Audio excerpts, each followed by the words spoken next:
میں اپنے والدین سے بچھڑ گیا تھا۔ بچیوں نے اپنی عزت بچانے کے لیے کنویں میں دریا میں چھلانگیں لگا دی۔ سکھوں نے ہندوؤں نے کنووں میں زہر ڈال دیا تھا۔ السلام علیکم جی، پیغام ٹی وی میں آپ کو خوش آمدید کہتے ہیں۔ میں ہوں ارسلان اعظم۔ آج جو شخصیت ہمارے ساتھ موجود ہیں عبدالرحمن عاصم صاحب، جو کہ ہمارے بزرگوار ہیں، جنہوں نے پاکستان کو بنتے دیکھا، بننے سے پہلے کا پاکستان کیسا تھا، جب انہوں نے ہجرت کی تو یہ کیا پیدل آئے، بیل گاڑی کے ذریعے آئے، اور ایک ٹرین کا واقعہ تھا کہ جس میں بہت سے لوگوں نے جو ہے وہ قربانیاں دیں، کتنے لوگ انہوں نے کٹتے دیکھے۔ اور ایک قصہ یہ بھی ہے کہ کنووں میں جو پانی کے کنویں تھے ان میں زہر بھی ملا دیا گیا۔ اسی حوالے سے عبدالرحمن عاصم صاحب ہمارے بزرگوار، جن کی عمر 86 سال ہے، اور جب پاکستان بنا ان کی عمر 12 سال تھی، اور اس کے بعد جو ہے ان کے والد نے ان تک کیا کیا باتیں پہنچائیں اور انہوں نے اس وقت کیا کیا دیکھا، یہ عینی شاہد ہیں۔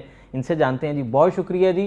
عاصم صاحب یہ بتائیے گا کہ وہ دن جو تھا، وہ شام تھی، وہ صبح کا وقت تھا جب آپ تک بات پہنچی کہ جناب پاکستان آزاد ہو گیا ہے، تو کیسے نکلے؟ ننگے پاؤں نکلے؟ ٹھیک ہے، دوڑیں لگائیں؟ کیا ماحول تھا؟ وہ ذرا منظر کشی کیجیے گا۔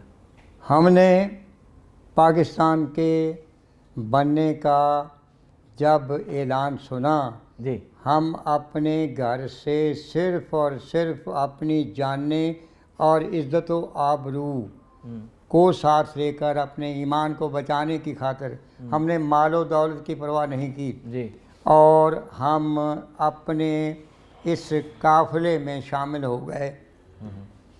مجھے یاد ہے کہ اس قافلے کے دوران میں اپنے والدین سے بچھڑ گیا تھا۔ بچھڑ گئے تھے آپ؟ بچھڑ گیا تھا۔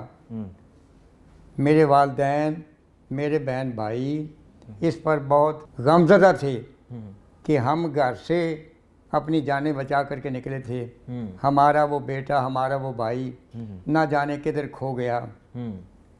تو بھائی اللہ اللہ کر کے میں بازیاب ہوا، اپنے ماں باپ کے ساتھ میں ملا، اور وہ جدائی کا لمحہ مجھے اور میرے والدین کو یاد رہے گا پوری زندگی کہ ہم نے کس طرح اس ملک کے طرف ہجرت کرنے کے لیے، ہجرت کرتے ہوئے جب ہم آ رہے تھے تو ہمیں کن کن مصائب اور مشکلات کا سامنا کرنا پڑا۔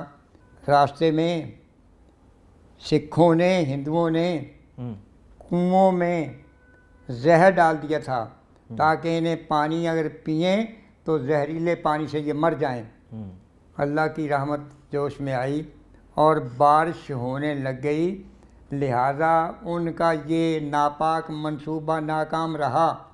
تو ہمارا قافلہ پٹی تحصیل قصور سے چلا، اور یہ قافلہ جو تھا اس میں ہزاروں کی تعداد میں لوگ تھے، اور سب پا پیادہ تھے۔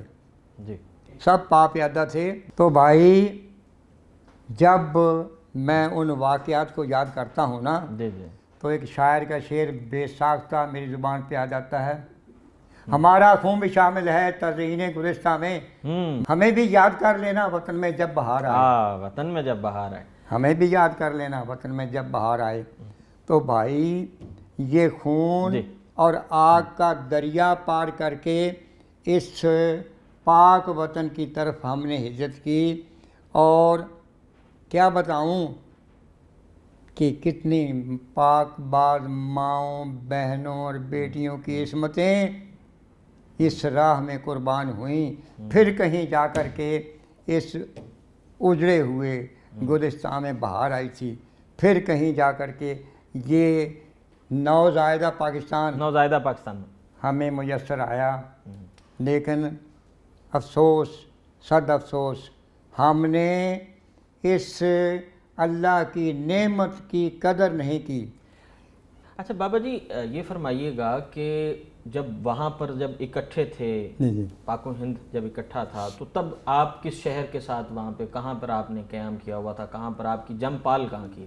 سرہاڑی کلاں، جی، تحصیل ترن تارن، ضلع امرتسر میں ہماری جنم بھومی ہے۔ ہم وہاں کے باشی تھے، اور وہیں سے ہم نے ہجرت کی۔ اور یہ آگ اور خون کا دریا پار کر کے ہم پہنچے براستہ قصور پہنچے؟ نہیں، براستہ یہ اپنے لاہور، قصور تو اس وقت تحصیل تھی نا، جی پٹی اس کی تحصیل تھی اور قصور اس وقت اس کا لاہور کی ایک تحصیل تھی۔ تو ہم آئے اور یہاں والٹن ٹریننگ سکول یہاں آ کر کے ہم نے قیام کیا۔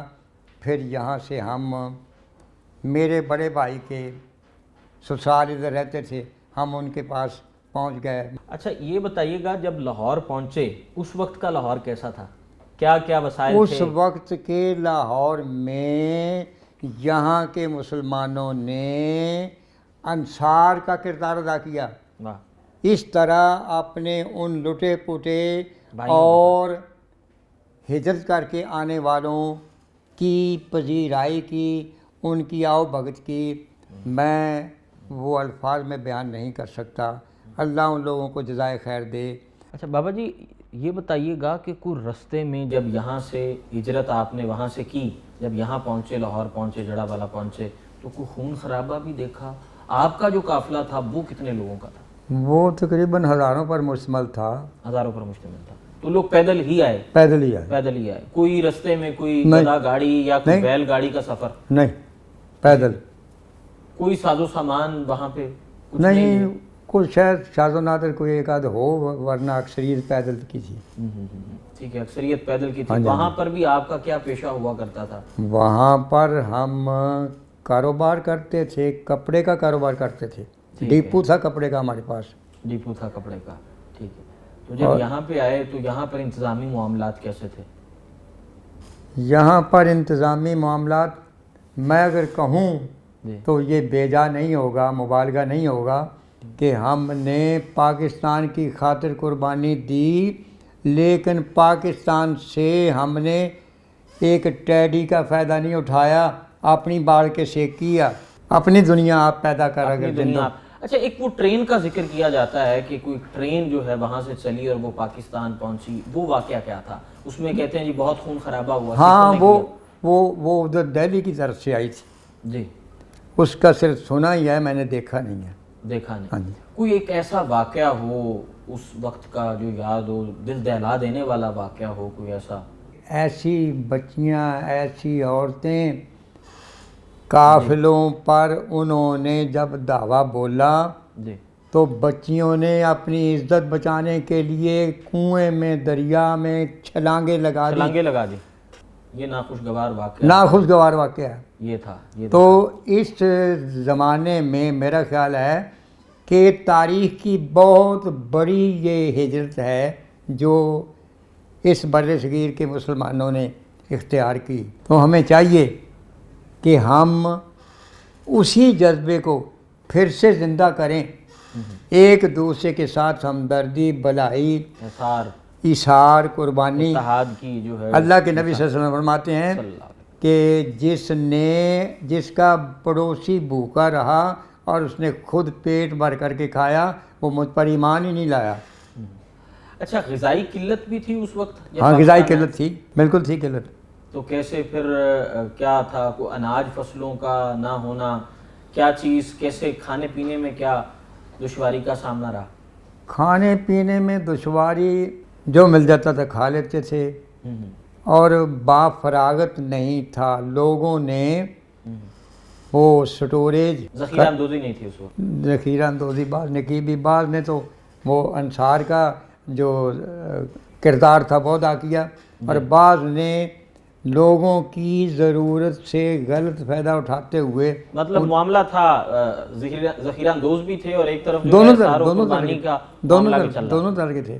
ٹھیک۔ مجھے یہ بتائیے گا کہ جب آپ امرتسر میں تھے، جی جی، جب اکٹھا تھا سلسلہ پاک و ہند والا، تب کے استاد کوئی ایسے ہندو استاد کا طرف تلمذ آپ کو رہا ہو؟